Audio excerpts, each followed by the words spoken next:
Good morning बच्चों।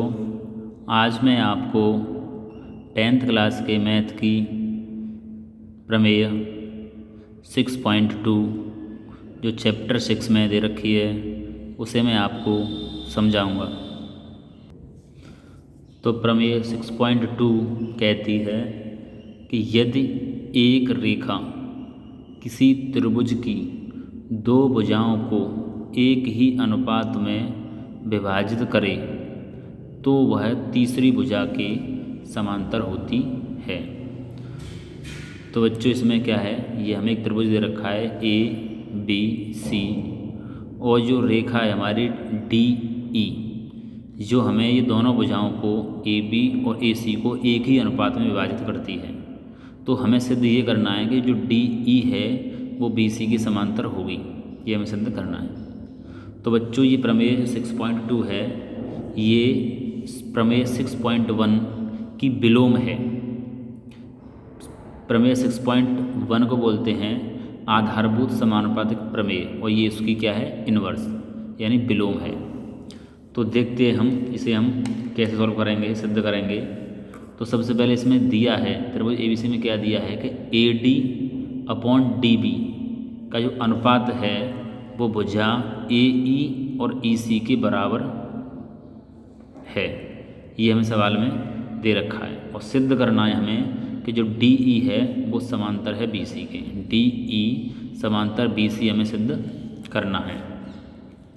तो इसके लिए हम उपपत्ति करते हैं। तो इसमें हम मान लेते हैं कि माना जो डी ई है वो बी सी के समांतर नहीं है, ये हमने इसमें मान लिया। और हमने ये माना है कि जो एक और बिंदु मान लिया हमने यहाँ पे, ये है ई और ये ई डैश। तो जो डी ई डैश है वो समांतर है बी सी के, ये हमने मान लिया है रेखा।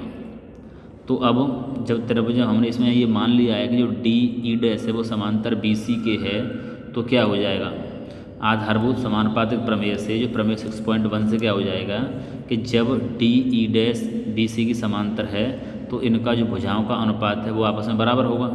तो A D upon D B का जो अनुपात है वो A E dash upon E dash C के क्या होगा, बराबर। तो वो हमने यहाँ पे लिख लिया, A D upon D B बराबर A E dash upon E dash सी।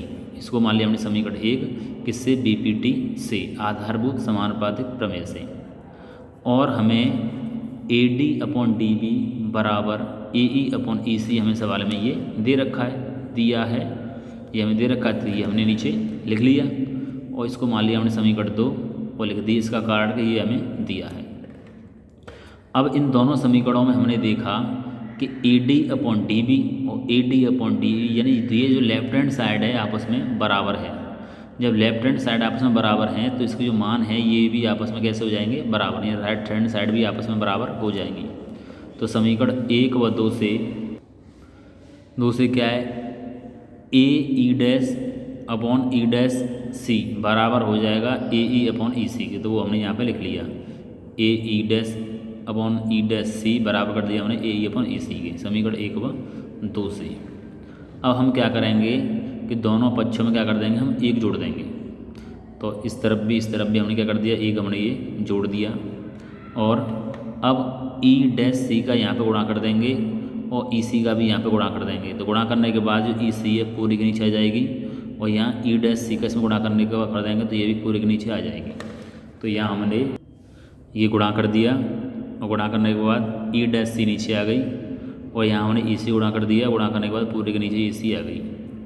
अब देखेंगे हम त्रिभुज में कि ए ई डैश और ई डैश सी को जुड़ने पर क्या प्राप्त होता है। तो हमने त्रिभुज में देखा ए ई डैश, यहाँ पे देखा ए ई डैश और ई डैश सी, ए ई डैश और ई डैश सी को आपस में जोड़ने पर ए सी प्राप्त हो रहा है हमारा।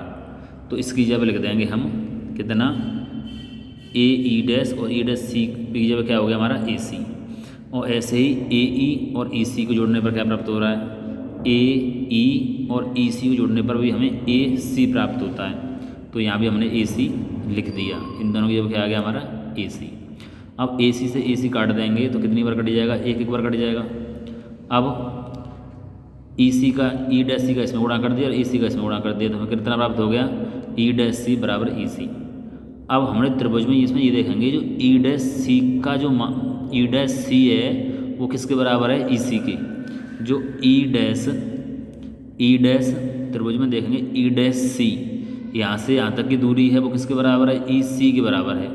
तो ई डैश सी और ई सी दूरी कब बराबर होंगे, जब ई डैश जो बिंदु है वो ई के ऊपर ही होगा, तभी दोनों बराबर होंगे, अन्यथा बराबर नहीं होंगे।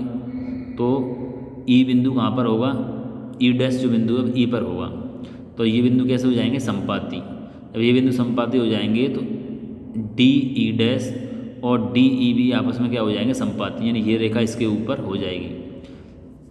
तो यही हमने यहाँ पे लिख दिया, वो हमने यहाँ पे कि ये तभी संभव है जब ई व ई डैश संपाती हों, यानी एक दूसरे के ऊपर हों, और रेखाएं डी ई व डी ई डैश भी कैसे हैं, संपाती हैं।